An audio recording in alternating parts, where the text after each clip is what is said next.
Salam kamir, kekaguman ilahi mengarah pada iman dan rahmat. Greng, greng, greng, greng, greng, greng, greng, greng. Ngeng, ngeng, ngeng, ngeng. Kuk, kuk, kuk, kuk, kuk, kuk, kuk, kuk, kuk. Macet motornya. Saudara-saudari yang terkasih, suatu saat saya tergesa-gesa. Kemudian saya naik motor di lampu merah. Walaupun lampu itu merah, tetapi karena tergesa-gesa, takut sekolah saya terlambat, takut dihukum, maka saya bablas saja dengan lampu merah. Wow, tiba-tiba prit. Pak polisi ada di pojokan dan nyetop saya. Saya disuruh berhenti. Dan kemudian saya berhenti. Dan setelah itu, siap, maaf mengganggu, apakah bisa menunjukkan surat-surat kelengkapan? Saya langsung berusaha mengambil SIM saya. Ternyata kemudian SIM saya ada. Saya langsung menunjukkan. Nih, ada 2 SIM. Waktu itu hanya C saja, tetapi sekarang ada C dan SIM A, ya. Tapi ini, nih, ada SIM C. Saya dengan bangga. Motornya STNK, saya baru sadar. Saya cari kemana-mana, ternyata saya pura-pura batuk. Maaf Pak, saya batuk. Kemudian polisi masih menunggu. STNK coba, waduh, saya tidak bawa STNK, saya cari kemana-mana, STNK itu ketinggalan di rumah. Aduh, saya pasti kena tilang. Saudara tahu kesalahannya? Lampu merah saudara langgar dan saudara tidak membawa STNK. Saya langsung, iya Pak, pura-pura kembali batuk lagi. Maaf Pak, saya kelupaan. Kenapa kamu lampu merah nerobos? Saya tadi tergesa-gesa takut terlambat ke sekolah. Dan kemudian saya memang ditilang. Dan saya memakai surat tilang itu sebagai modal untuk sidang nanti. Dan akhirnya saudara-saudari yang terkasih, dia mengatakan, seminggu lagi silahkan hadiri sidang ini di pengadilan. Dan silahkan Anda mengikuti sidang itu dan membayar denda di sana. Saya membayangkan, waduh pasti mahal ini ya. Dan saya tidak bisa apa-apa. SIM saya akhirnya ditahan.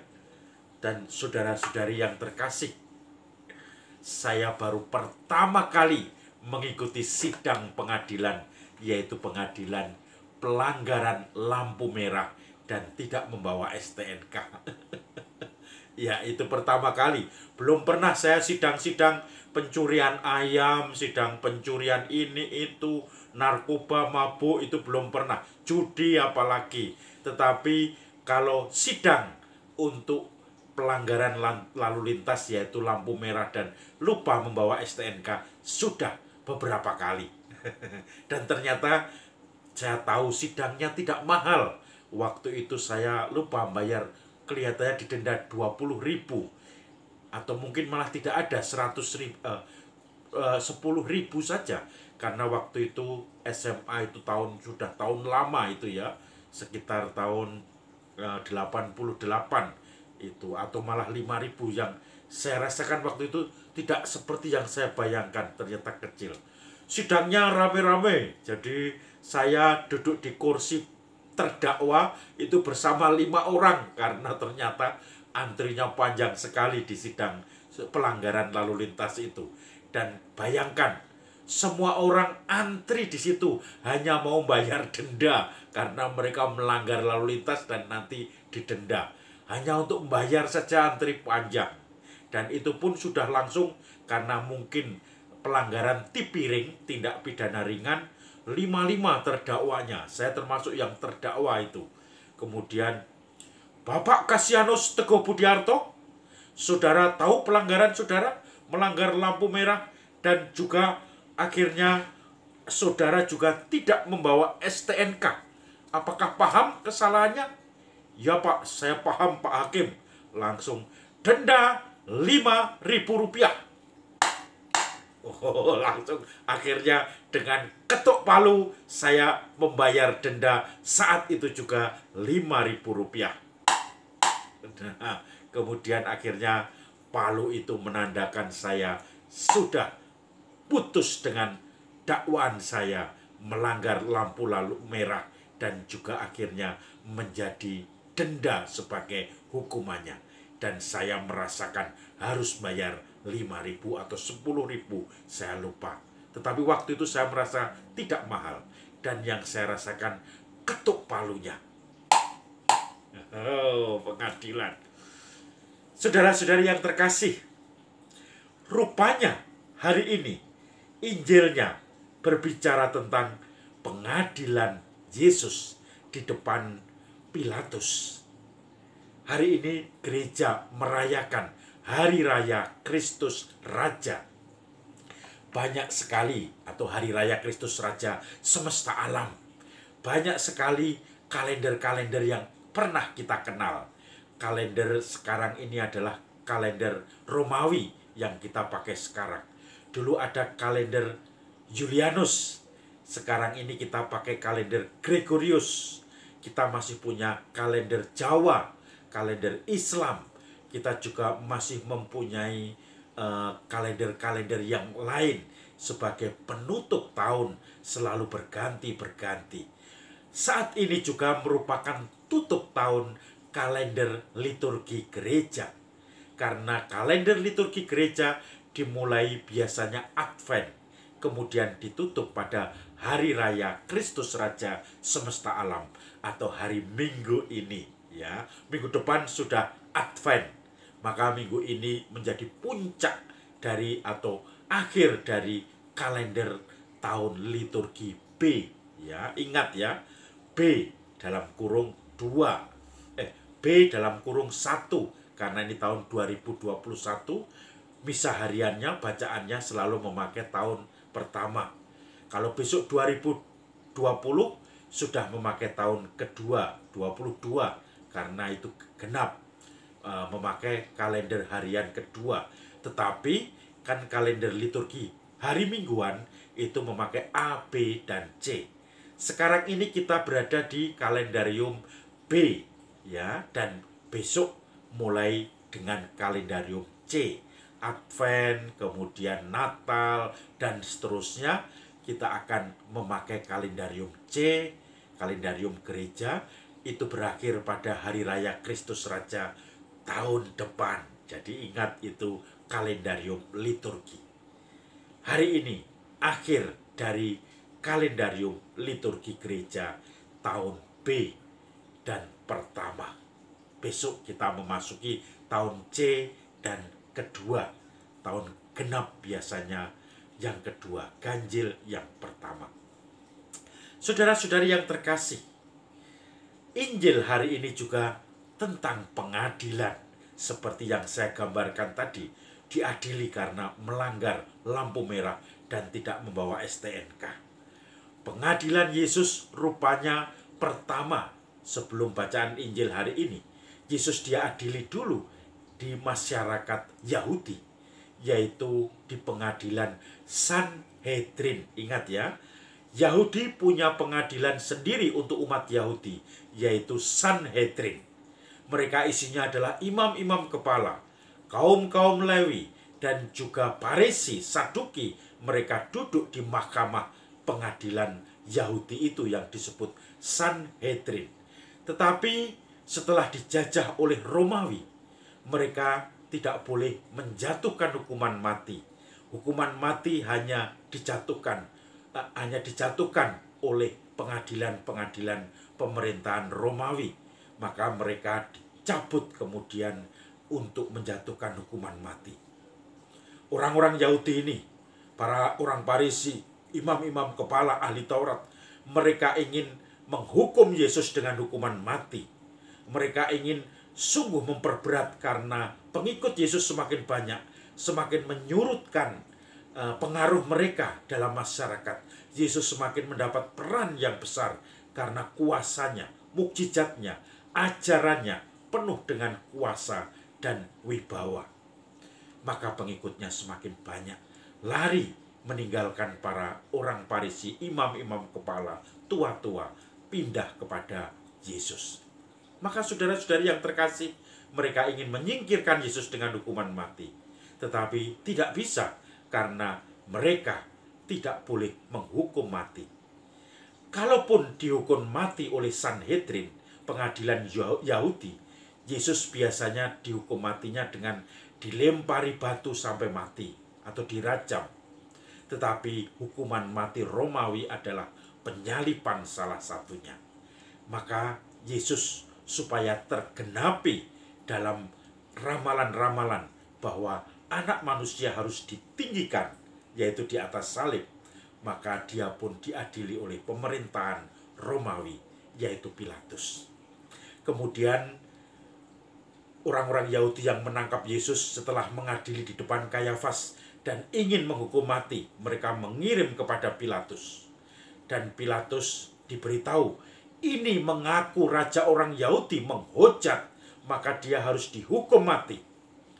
Kemudian karena pengadilan Romawi, rumah Pilatus dan pengadilannya itu disebut petroleum, itu disebut pretorium, ya, bukan petroleum, tetapi itu seperti, kalau petroleum itu seperti BBM atau bensin, atau pretorium, ya, itu rumah pengadilan orang-orang Romawi, yaitu Pilatus sendiri sebagai hakimnya. Maka kemudian mereka tidak mau masuk ke rumah pengadilan itu. Karena apa? Karena itu untuk orang Yahudi najis. Masuk rumahnya orang najis, mereka akan najis juga. Mereka tidak mau masuk karena Paskah sudah dekat. Karena perjamuan anak domba sudah dekat. Nanti kalau mereka masuk ke rumah pengadilan Pilatus, mereka tidak boleh merayakan makan domba bersama itu dalam keluarga. Maka mereka tidak mau masuk, hanya nunggu di luar. Sementara Yesus dimasukkan ke pretorium itu, rumah pengadilan orang-orang Romawi. Maka bisa dibayangkan saudara-saudari, Pilatus keluar masuk pintu dari pengadilan itu, masuk untuk menanyai Yesus, keluar untuk berdialog dengan orang-orang Yahudi, imam-imam kepala, ahli-ahli Taurat itu, dan kemudian masuk lagi bolak-balik seperti itu. Kemudian mereka menyerahkan Yesus kepada Pilatus untuk diberi hukuman mati. Maka Pilatus kemudian bertanya kepada Yesus, "Apakah engkau benar-benar raja?" Yesus menjawab, "Apakah pertanyaanmu itu dari dirimu sendiri atau dari orang lain?" Kemudian Pilatus menunjukkan kekuasaannya. "Apa maksudmu? Kamu sendiri yang dituduh oleh bangsamu. Apakah aku orang Yahudi? Bangsamu sendiri, para imam-imam kepala, orang-orang Yahudi, Farisi, mereka melaporkan kamu ke saya untuk dijatuhi hukuman mati. Apakah kamu benar-benar raja?" Yesus menjawab dengan santai, dengan lembut dan pelan. "Engkau mengatakan, akulah raja. Untuk itulah aku datang. Untuk itulah aku lahir.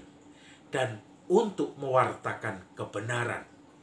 Barang siapa percaya pada kebenaran, dia akan mendengarkan suaraku."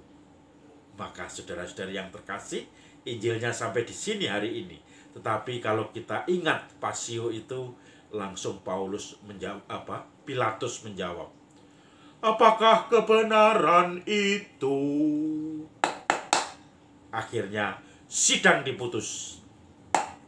Yesus dijatuhi hukuman mati dengan disalibkan. Saudara-saudari yang terkasih, penyaliban Yesus cukup dramatis, tetapi itu untuk menggenapi kitab suci bahwa dia harus ditinggikan. Tidak mati dirajam, dilempari batu, tetapi mati disalibkan, supaya yang hina ini, yang pantas sebagai penjahat perampok yang disingkiri masyarakat, akhirnya diubah menjadi sarana simbol keselamatan, yaitu salib, supaya sampai pada kebangkitan. Yesus seakan-akan dalam perayaan gereja ini menjadi semacam contoh kontradiktif. Di satu sisi dirayakan sebagai raja besar orang Yahudi, sebagai raja besar gereja, yaitu raja semesta alam.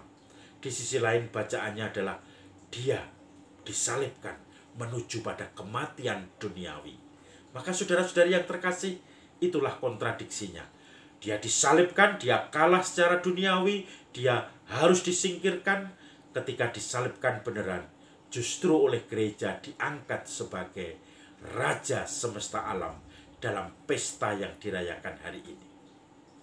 Saya teringat beberapa orang-orang sederhana yang selalu menjadi contoh dalam hidup saya. Suatu saat saya ke Semarang dengan setir mobil. Mobil itu sebetulnya sudah ada problem, yaitu kadang koplingnya tidak bisa balik. Jadi ketika kita jalan, kemudian kopling nggak bisa balik, walaupun sudah persnelan masuk gigi 1, 2, 3, 4, kita pindah, kemudian akhirnya hanya gereng-gereng, gasnya hanya Kalau sepi jalan tidak masalah.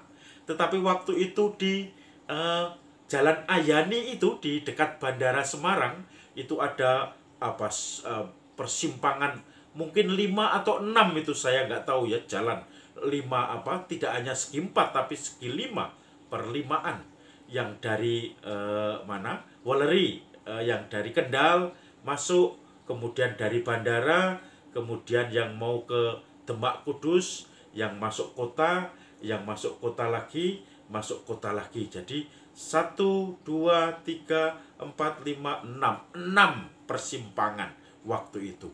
Dan kebetulan pas sore budalan orang kerja, saya penuh sekali kejebak. Itu ada satu jalan itu ada mungkin 3 atau 4 sap begini. Saya sap yang kedua, kemudian setiap kali lampu merah berhenti, begitu lampu hijau sudah padat, tentu saja belakang saya plantin, saya tidak bisa jalan, saya panik, bagaimana ini?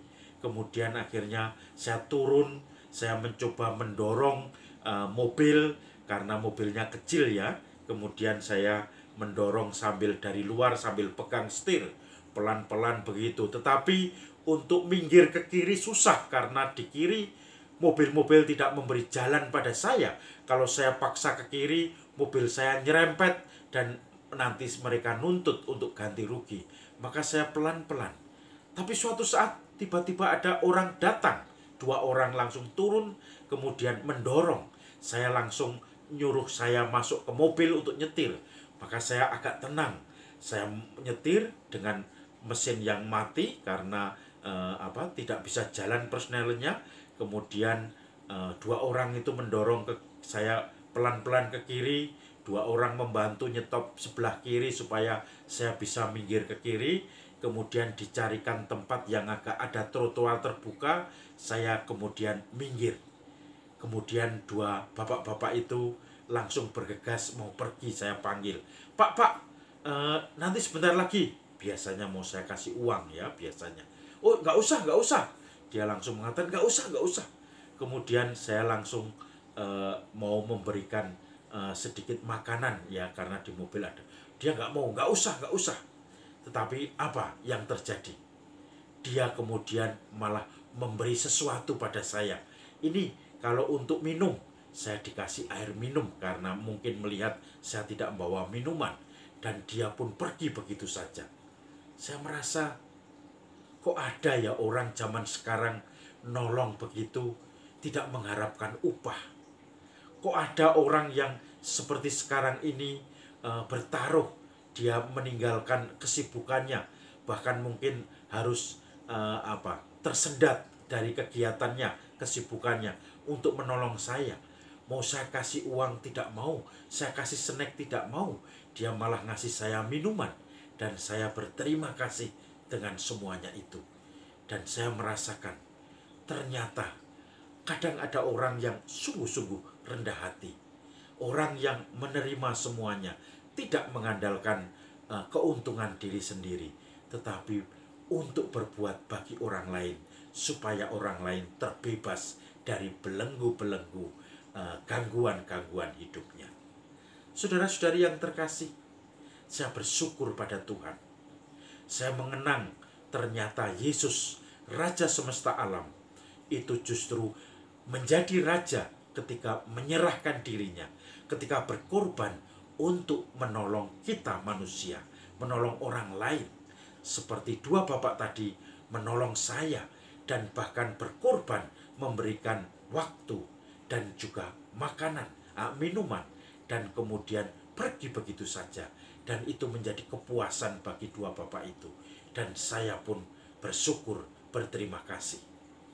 Rela berkorban, rela memberikan dirinya, rela diadili, rela dimaki-maki karena mungkin saya menutup jalan. Dia membantu saya. Tetapi setelah itu saya merasakan mereka adalah raja. Mereka berkorban untuk menyelamatkan saya dari kesulitan itu. Bayangkan kalau tidak ada orang sama sekali, saya sendiri dengan mobil, tentu saja saya bekah-bekuh. Apa bekah-bekuh itu apa? Hanya tidak bisa bergerak sama sekali dan akan kesulitan, dan itu akan membuat saya mengalami kesulitan tiada putus-putusnya. Maka saudara-saudari yang terkasih, dengan segala kemurahan Tuhan tadi, dengan segala pengadilan Tuhan yang kita alami, Yesus menjadi Raja semesta alam ketika saat diadili, dan palu dari Bapa sudah diketuknya sebagai anak manusia yang menyelamatkan dunia. Maka Yesus menjadi orang yang penyelamat bagi kita. Saudara-saudari yang terkasih, pernahkah kita juga belajar rendah hati untuk meringankan orang-orang dari kesulitannya, seperti Yesus menebus dosa-dosa manusia, sehingga kita pun tanpa diberi upah berkorban untuk orang-orang yang membutuhkan pertolongan kita. Salam kabir, kekaguman ilahi mengarah pada iman dan rahmat.